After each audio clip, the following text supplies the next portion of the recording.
Hello friends, welcome to the channel. आज मैं इस वीडियो में बात करूंगा कि ओमान में रहने और खाने का खर्च कितना आता है मंथली बेसिस पर। टू कैटेगरीज को मैं कवर करूंगा। फर्स्ट कैटेगरी जिनकी सैलरी है बिटवीन 100 टू 180 रियाल और दूसरी कैटेगरी है जिनकी सैलरी है बिटवीन 180 टू 350 रियाल। सो दोनों के बारे में बताऊंगा डिटेल में कि इन दोनों का रहने और खाने का खर्च कितना आता है। पहली कैटेगरी में बात करते हैं जिनकी सैलरी है 100 रियाल से लेकर 180 रियाल के बीच में। जो नए आने वाले हैं ओमान में उनके लिए भी ये वीडियो काफ़ी इन्फॉर्मेटिव होगी, क्योंकि उनको काफ़ी हेल्प मिलेगी कि उनका मंथली कॉस्ट कितना जाएगा, एक्सपेंस कितना जाएगा अगर वो पर मंथ कैलकुलेट करते हैं अपनी एक्सपेंसेस। तो जो बंदे बिटवीन 100 टू 180 में फॉल करते हैं वो बेसिकली वर्कर कैटेगरी से आते हैं। इलेक्ट्रीशियन, प्लम्बर, मैसन, रेस्टोरेंट में काम करने वाले, वेटर, इन सब की सैलरी बिटवीन 100 टू 180 रियाल के बीच में होती है। अगर आप 5 बंदे हो, आप लोगों ने एक फ्लैट ले लिया, फ्लैट का कॉस्ट जाएगा 20 टू 50 रियाल, एरिया पे डिपेंड करता है, बट मैं मिनिमम लेकर चल रहा हूँ। आपने 5 बंदों ने फ्लैट ले लिया, 50 रियाल का फ्लैट मिला आपको और टोटल कॉस्टिंग जाएगी आपकी 10 रियाल पर हेड। दूसरा, ये तो रहने का हो गया। दूसरा हम बात करते हैं खाने की कॉस्टिंग की। सो वो भी आप 50 रियाल रख लें मंथली बेसिस पे। अच्छे से सारे आइटम को इंक्लूड करके आप खाना पीना करोगे, ये अच्छे से आपका ये कॉस्टिंग जाएगा 50 रियाल तक।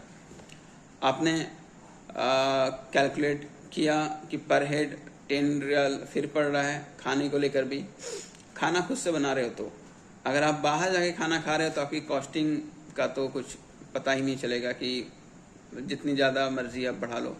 ये मैं उनके लिए बात कर रहा हूँ, वर्कर्स के लिए जो साथ में रह रहे हैं, रूम शेयरिंग कर कर एक साथ उन्होंने फ्लैट लिया हुआ है और खाना भी वो साथ में पका रहे हैं।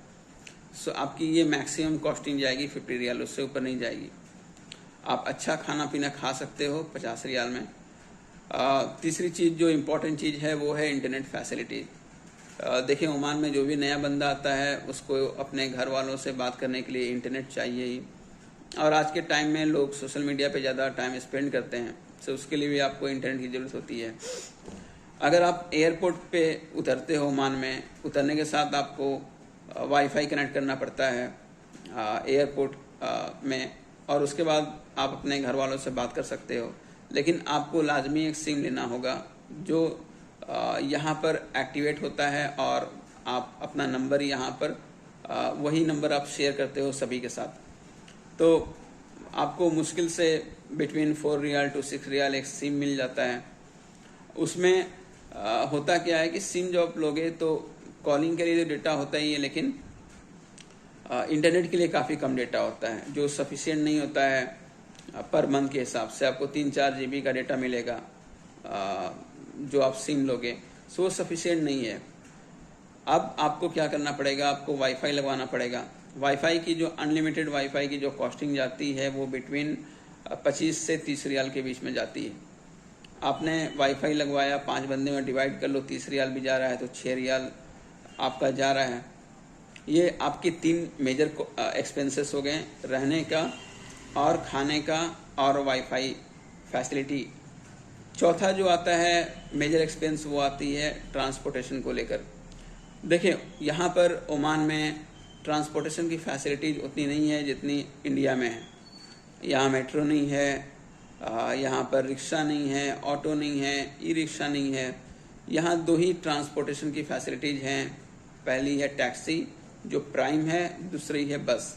सो वर्कर बेसिकली बस से ट्रैवल करना ज़्यादा पसंद करते हैं, क्योंकि अगर आप 30 किलोमीटर भी ट्रैवल कर रहे हो ना, सो मुश्किल से आपका जो एक्सपेंस जाएगा, जो बस का फेयर जाएगा, वो 600 पैसा से लेके 700 पैसा तक मैक्सिमम जाएगा। उससे कम ही यहाँ पे बस वाले चार्ज करते हैं। टैक्सी की बात करें, आप ओमान में नए हो, अननोन हो, सो टैक्सी वाले से जो आप तय कर लोगे उसी रेट पे वो चल देगा। वो आपसे बहुत ज़्यादा भी ले सकता है और जो तयशुदा रेट है उस पर भी वो जा सकता है। अगर आप 5 किलोमीटर का सफ़र तय करते हो तो बहुत सारे टैक्सी वाले जो लोकेशन है, लोकेशन से अगर आपको उठाएंगे, जिस लोकेशन पे टैक्सी स्टैंड है, एक टैक्सी स्टैंड से लेकर दूसरे टैक्सी स्टैंड तक वो 300 से 400 पैसे पहुंचा देते हैं। लेकिन अगर आप रिजर्व में जाओगे, शेयरिंग टैक्सी में आप नहीं जाओगे, तो अभी कॉस्टिंग काफ़ी एक्सपेंस जो है आपकी काफ़ी ज़्यादा आगे चली जाती है। 1 रियाल भी चार्ज कर सकते हैं, 2 रियाल भी चार्ज कर सकते हैं। अगर आप लोकेशन को लेके अननोन हो तो फिर तो आप ठगे जाओगे यहाँ पर, क्योंकि यहाँ पर ड्राइवर काफ़ी ग्रीडी हैं, वो कुछ भी चार्ज कर देते हैं। ऐसा तयशुदा कोई रेट नहीं है कि यहाँ तक जाने के लिए इतना रेट ही आपको देना पड़ेगा। मैंने आपको बताया taxi stand to taxi stand आप जाओगे तभी तयशुदा रेट आपको देनी पड़ेगी। दूसरी ट्रांसपोर्टेशन की फैसिलिटी है बस की। बस भी आपको मिलता है बस स्टॉपेज से। सपोज आप जहाँ पर रह रहे हो, जिस लोकेशन पे रह रहे हो ओमान में, और वहाँ से बस स्टैंड काफ़ी दूर है, तो फिर आपके लिए नुकसान है, क्योंकि 2-4 किलोमीटर तो आपको पैदल चलना पड़ेगा। आप पैदल चलोगे, यहाँ गर्मी काफ़ी ज़्यादा होती है, एग्जॉस्ट हो जाओगे, और फिर बस स्टॉपेज पहुँचोगे। जहाँ पे आपको जाना है वहाँ के बस स्टॉपेज से भी आपकी लोकेशन काफ़ी दूर है, फिर वहाँ से आपको पैदल चलना पड़ेगा। सो ये प्रॉब्लम आती है बस के साथ। ऐसा नहीं है कि आपने हाथ दिखाया और बस वालों ने रोक दिया, ऐसा यहाँ बिल्कुल नहीं है। ये 1 स्टॉपेज से लेकर दूसरे जो डेस्टिनेशन है वहीं पे बस वाले रुकते हैं। सो ये आप कॉस्टिंग जोड़ लो।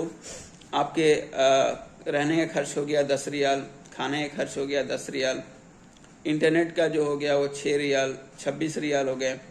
और ट्रांसपोर्टेशन आपके ऊपर डिपेंड करता है कि मंथली बेसिस पे आप कैसे ट्रैवल कर रहे हो, बाई बस या बाई टैक्सी। आप मैक्सिमम भी ले लो तो 30 रियाल आप उसका रख लो। सो मुश्किल से आपका जो कॉस्टिंग जाएगा वो 66 रियाल के आसपास में आपकी कॉस्टिंग जाएगी पर मंथ के हिसाब से, जो वर्कर कैटेगरी है। मतलब आप 70 रियाल में यहाँ पर रहना खाना कर सकते हो, जिस वे में मैंने बताया उस वे में। अब दूसरी कैटेगरीज की हम बात करते हैं। तो दूसरी कैटेगरी है जिनकी सैलरी है बिटवीन 180 रियाल टू 350। ये इजिली शेयरिंग बेड ले सकते हैं। अगर ये खाना खुद से बनाते हैं तो इनका कॉस्टिंग जाएगा 30 रियाल, एक आदमी की बात कर रहा हूँ पर पर्सन के हिसाब से। आप जिस फ्लैट में रहोगे उस फ्लैट में वाईफाई फैसिलिटी मकान मालिक देता है, अगर आपने एक शेयरिंग बेड लिया है तो। और एक शेयरिंग बेड का दाम जाता है 20 रियाल। सो 20 रियाल आपका रहने का खर्च हो गया, और खाने का खर्च अगर आप बाहर नहीं खाते हो, खुद से बनाते हो, सो मैक्सिमम 30 रियाल आपका खर्च जाएगा। सो ऐसे भी आप 50 से 60 रियाल के बीच में आप इजीली रह सकते हो। सो यह रहना खाना का जो एक्सपेंस है बहुत ज़्यादा नहीं है। ट्रांसपोर्टेशन की एक्सपेंसेस यहाँ काफ़ी ज़्यादा है।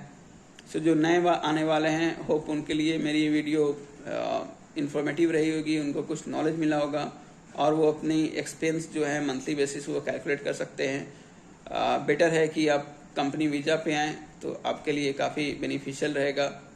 मज़ीद ऐसी वीडियो के लिए सब्सक्राइब करें, लाइक करें एंड शेयर करें। Thank you for watching.